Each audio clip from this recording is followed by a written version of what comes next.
नमस्कार. बांधकाम जगात क्रांती घडवणाऱ्या दोन साहित्यांवर आज आपण सविस्तर बोलणार आहोत. एक म्हणजे मधमाशांच्या पोळ्यांसारखी रचना, हनीकोम्ब स्ट्रक्चर्स, आणि दुसरं म्हणजे विविध प्रकारचे फोम. नमस्कार. हो, आणि आपल्याकडे जी माहिती आहे ती सांगते की हे पारंपरिक बांधकामापेक्षा खूप वेगळे आहेत. अगदी. पारंपरिक जड बांधकामाच्या तुलनेत हे साहित्य किती वेगळे आणि फायदेशीर आहेत हेच समजून घ्यायचंय आपल्याला.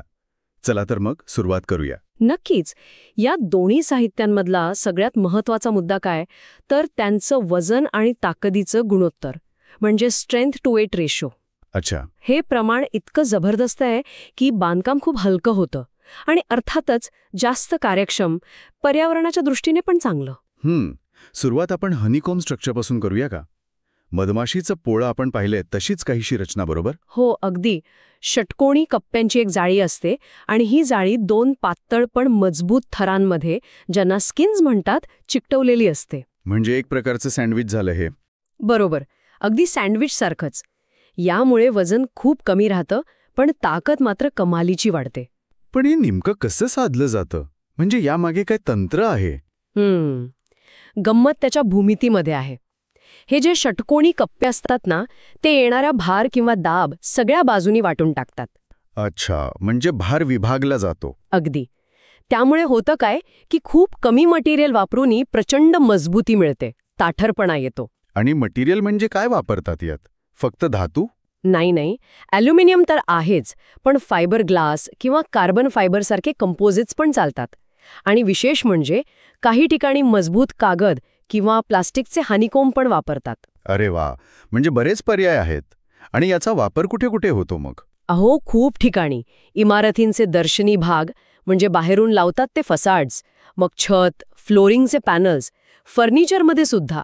फर्निचरमध्ये पण? हो, इतकंच नाही, विमानाच्या पंखांमध्ये, पुलांच्या डेकमध्ये, अगदी तात्पुरती बांधकामं किंवा आपत्कालीन निवारे उभे करण्यासाठीही हे खूप सोयीचं ठरतं. कारण ते हलकं आहे म्हणून. हलकं तर आहेच, पण टिकाऊ पण आहे. आणि अजून एक फायदा म्हणजे ते उष्णता आणि ध्वनी दोन्हीला अडवतं, म्हणजे इन्सुलेशन आणि साऊंड डॅम्पिंग दोन्ही मिळतं. म्हणजे एका दगडात अनेक पक्षी. कमी वजनात इतके फायदे. बरोबर.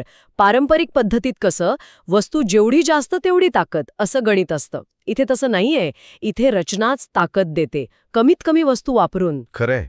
आता दुसरा जो प्रकार आहे फोम, त्याबद्दल बोलूया. फोम म्हणजे नावाप्रमाणेच खूप सारं वारं भरलेलं साहित्य. हो, तसंच काहीसं. भरपूर पोकळी असलेलं हलकं मटेरियल. यात हवा किंवा दुसरा एखादा वायू अडकलेला असतो. आपण पाहतो ना घरांमध्ये तो स्प्रे फोम वापरतात इन्सुलेशनसाठी, पॉलियुरेथिनचा. हो, तोच. किंवा पॅकेजिंगमध्ये येतो तो पांढरा थर्मोकोल सारखा, म्हणजे पॉलिस्टायरीनचा EPS बोर्ड. हे आपल्या ओळखीचे आहेत. यात काय वेगळेपण आहे? म्हणजे याचे प्रकार कसे ठरतात? फोममध्ये मुख्यत्वे दोन प्रकार महत्वाचे आहेत. एक असतो open cell foam. Open cell म्हणजे त्यातली हवा खेळती राहते. बरं. ते स्पंज सारखे असतात थोडे, आवाज शोषायला चांगले असतात. अच्छा. आणि दुसरा जो बांधकामात जास्त महत्वाचा, तो म्हणजे क्लोज्ड सेल फोम. यात हवा किंवा वायूचे बुडबुडे पूर्णपणे बंदिस्त असतात. ओके, म्हणजे हवा आतल्या आत बंद. अगदी. त्यामुळे ते पाणी शोषत नाहीत आणि उष्णता पण अडवतात. म्हणजे उत्तम थर्मल इन्सुलेटर बनतात.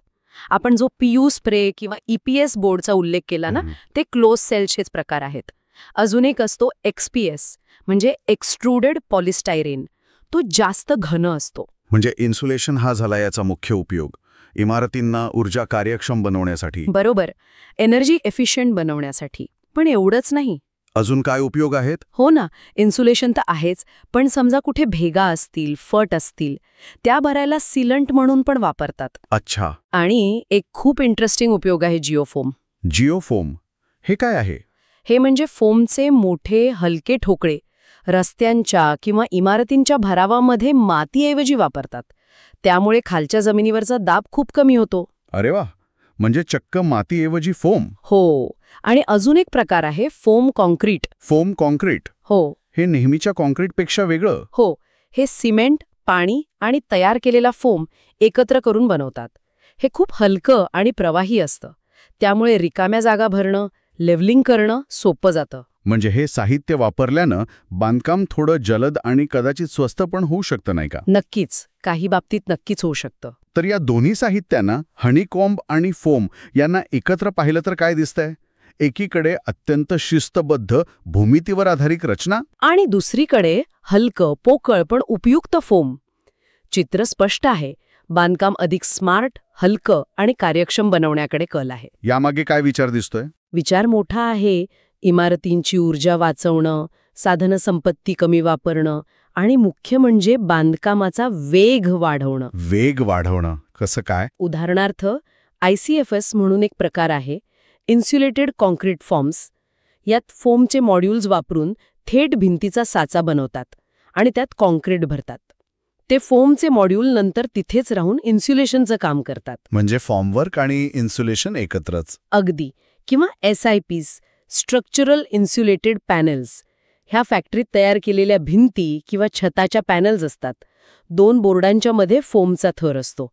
हे सगळं जागेवर आणून जोडायचं फक्त. वेळ खूप वाचतो. म्हणजे भविष्यात अधिक टिकाऊ आणि लवचिक बांधकाम हवं असेल तर हे तंत्रज्ञान खूप महत्वाचं ठरेल. बरोबर. पण मग प्रश्न पडतो की आपल्या पारंपरिक विटा कॉन्क्रीटच्या जड पद्धतींचं काय? त्या कधीपर्यंत टिकतील या नव्या पर्यायांसमोर? हा प्रश्न महत्वाचा आहे.